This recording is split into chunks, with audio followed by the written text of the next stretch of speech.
Scope. An important aspect of policy analysis is creating boundaries for a given study.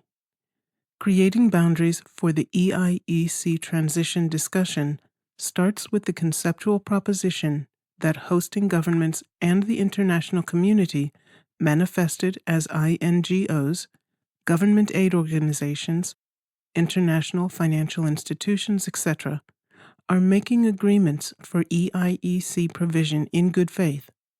Agreements often include geographic space, physical security, and technical capacity development support on one hand, and financial assistance with technical capacity development on the other.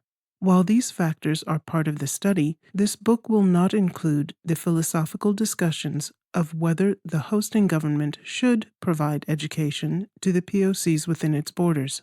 Further, readers of this study should not infer that the hosting government is or should be mandated to integrate POCs into its existing education system. Considering such precursors and their follow-on prescriptive education system structures, while a worthy pursuit, is outside the conceptual scope of this baseline study. The geographical scope of the study, although applicable in any region of the world, will be limited to Africa for several reasons. First, the projected number of youths in these countries with less developed education and economic opportunities have the potential to increase physical and political instability. Multiple contiguous countries that are each contending with these issues pose challenges to the national security of their own countries as well as to the national security of their neighbors and their region. Africa has more than one potentially contentious subregion, making the proposed research of national security interest to multiple countries within Africa's geographic area. Study results would provide maximum benefit to multiple countries at one time. Second, the African continent is home to a great number, if not the majority, of displaced people in the world due to violent conflict. In post-conflict situations, there is a tendency for governments to function in an authoritarian manner until either a longer-term governance solution is put in place or until the population accepts the authoritarian or authoritarian-like government. There is a significant number of these post-conflict authoritarian-like governments in Africa. Third, issue complexities at multiple levels exist in Africa that are unique to the region, if not in the type of issues, then in their number and interconnectedness. The complexities and challenges are based on geopolitics, history, global political economy, culture, and governance that have both immediate and long-term generational impacts on African governments and people. Fourth, because of the number of EIE situations in the region, many academics, practitioners, and government representatives were likely to have research and/or experience in the region.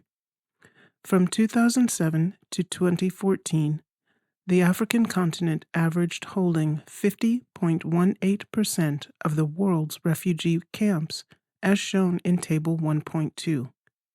The potential for multiple respondents with practical experience in the region of interest was expected to help gain contextually and substantively rich data. Another important aspect of policy analysis is understanding the number of people affected by the policy or action. The scope of the problem of POCs within or between countries is difficult to know. Census data from national governments is generally used as a starting point to determine pre-emergency population numbers, and estimates are made by national and/or international organizations after the emergency. Several factors impact accurate displacement numbers. Accurate initial population accounts for both numbers of people and their locations. Disclosure of accurate information on the nature and extent of the emergency. Disclosure of accurate information of government emergency mitigation and/or response. Accurate registration of individual displaced people with registered assistance entities. And accurate aggregation of data between registered assistance entities. The International Displacement Monitoring Center IDMC, summarizes the difficulties this way. IDMC faces recurring problems in incomplete data on the start, dynamics, and duration of displacement, difficulties detecting repeated, secondary, and onward movements, limited disaggregated data in IDP's profile and location, outdated information on certain IDP caseloads. The degree of accuracy and coordination makes a truly accurate final number of displaced people within the borders of any one country for most emergency situations nearly unknowable. However, for the purpose of this study, data on POCs, see terminology number 11, has been limited to using numerical data from UNHCR databases regarding refugee camps and centers, hereafter simply referred to as camps.